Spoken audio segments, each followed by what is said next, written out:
Высшая школа музыки и ее гордость. Уже более 10 лет учреждение выпускает талантливых и известных музыкантов, которые в свою очередь стараются не забыть свою любимую школу. Для многих из них в этом году долгожданным станет событие – начало строительства дополнительного объекта для учреждения. О том, чем занимается школа, смотрите в сюжете Дарьи Короленковой. Действительно, Республиканская школа музыки за годы своей творческой деятельности создала новую культурную и духовную среду не только для учеников, студентов, но и для преподавателей. Многие выпускники школы преподают и вносят свой собственный вклад в историю. Так, известный композитор Николай Михеев вернулся в свои родные стены после обучения в Санкт-Петербурге, чтобы преподавать для юных музыкантов уже в Якутии.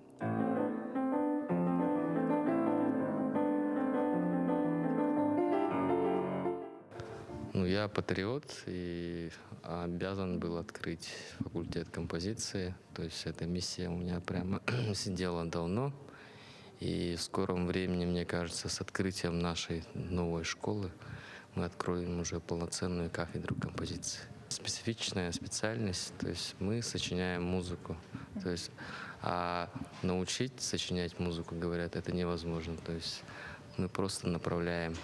То есть даем какие-то базовые теоретические знания. Школа носит имя Василия Босикова неспроста. Он внес большой вклад в музыкальный рост учащихся, приглашая ведущих музыкантов со всей России, чтобы обучать детей. Сейчас же одним из ключевых событий стало получение одобрения строительства второй очереди комплекса зданий Высшей школы музыки. Президент страны Владимир Путин поддержал инициативу главы Республики Айсена Николаева начать это строительство.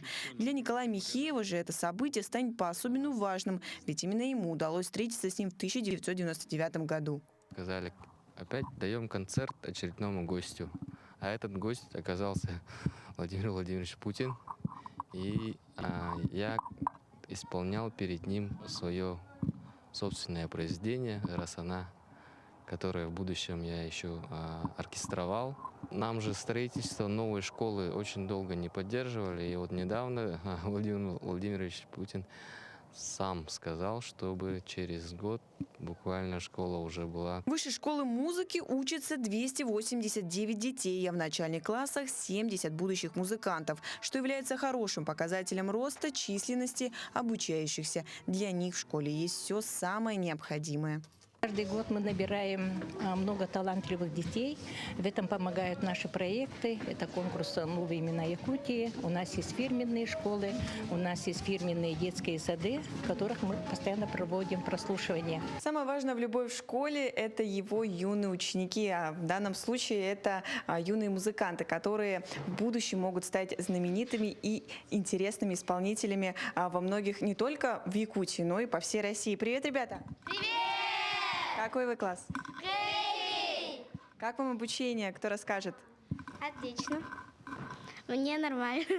Очень хорошо.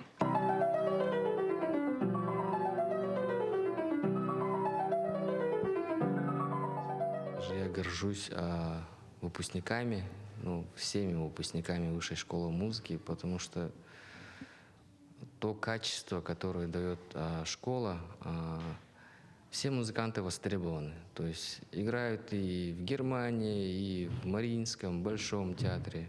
В скором времени для юных музыкантов откроется новая глава их профессиональной жизни. У них будет возможность учиться в новом здании уже через 2 года. Долгожданную первую сваю на строительство планируют поставить уже 27 апреля. Проект предусматривает возведение нового учебного корпуса на 240 учащихся с интернатом на 150 мест. Дарья Короленкова, Джулустан Иннокентьев, Якутск.